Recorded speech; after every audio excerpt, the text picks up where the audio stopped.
When we talk about real estate wholesaling, most people think of this as a real estate strategy that can turn a profit without an investor having to put any of their own money into purchasing a deal. If you're wholesaling properties through the method of assignments or through a double close, this is very true, but it's not the only way to wholesale real estate. Let's take a moment to recap how assignments and how double closings work, and then I'm going to show you an alternative method that is far less common. Now, when it comes to assignments, how that works is that a wholesaler finds a motivated seller and signs a purchase agreement with them in order to purchase their property. This purchase agreement includes some special language that allows you as the wholesaler to turn around and sell your rights within that contract to another buyer for an assignment fee. Essentially, the wholesaler is selling a piece of paper and the rights that come with it. As long as the wholesaler is able to get the property under contract cheap enough, the end buyer should be able to easily justify paying the original purchase price and the wholesaler's assignment fee.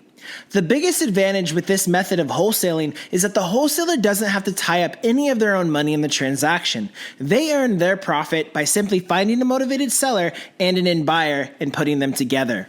Now, this all sounds great on paper, but there are some drawbacks with this approach. For instance, in some markets, this kind of transaction isn't legal unless the wholesaler is a licensed real estate agent. If you're not licensed to sell real estate on behalf of someone else, some states have outlawed this kind of closing maneuver because it's considered selling real estate without a license.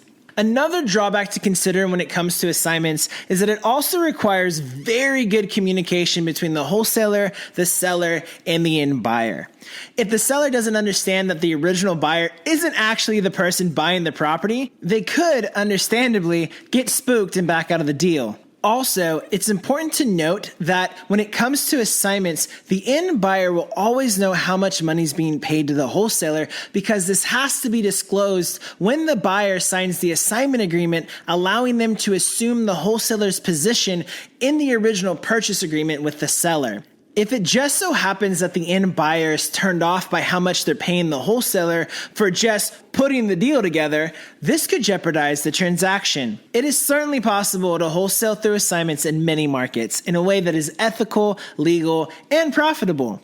All we're saying is that it doesn't come without its own challenges. When it comes to double closings, the process looks a little different. Similar to the assignment method, it starts when a wholesaler enters into a purchase agreement on a property with a motivated seller. The wholesaler then turns around and finds an end buyer who's willing to purchase the same property at a higher price. Instead of simply collecting an assignment fee from the buyer for the rights to purchase this property, the wholesaler actually purchases the property, takes title to it, and then immediately sells it to the end buyer on the same day. There are literally two transactions happening back to back, hence the name double close. There are two very important details that come into play here.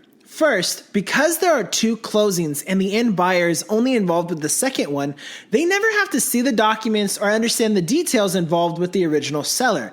This means they don't have to know how much the wholesaler bought the property for originally or how much profit they'll be walking away with after it's sold. Secondly, if you're working with a competent investor-friendly title company or attorney to handle the closing, it's possible to use the end buyer's funds to cover the payment of the property and closing costs for both transactions. This means the wholesaler never has to come up with their own cash to make the deal work. This process is known as closing with single source funding. As you can see, both of these strategies can be a great way to get started in real estate when you're short on funds.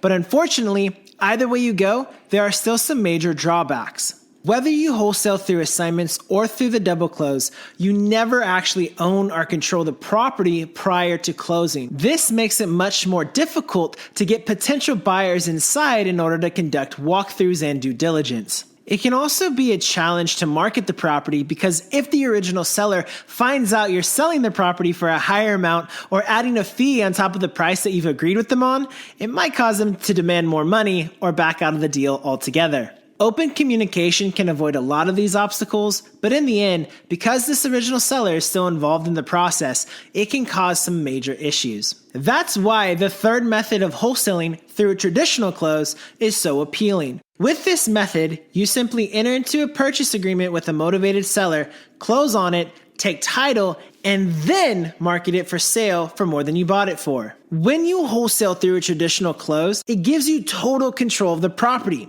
You'll also avoid a lot of the pitfalls of miscommunication with the seller or buyer, overcome the legal complexities within certain markets, as well as any issue that arises with dealing with title companies who might not understand single source funding, or the challenges that you face with timing or disclosures. Pretty much most of the confusion melts away when you're able to wholesale through a traditional close. One of the major drawbacks to this strategy is that when you're buying all of your properties in-house, you need to have enough financial ability to be able to withstand buying several properties at once and then holding them until they sell. Because of this funding bottleneck, it can take a lot longer to scale as a wholesale business and creates more financial risk due to the capital that's required to keep properties moving through the pipeline. That said though, when you own a property outright prior to marketing it for sale, you have a lot more freedom when it comes to marketing.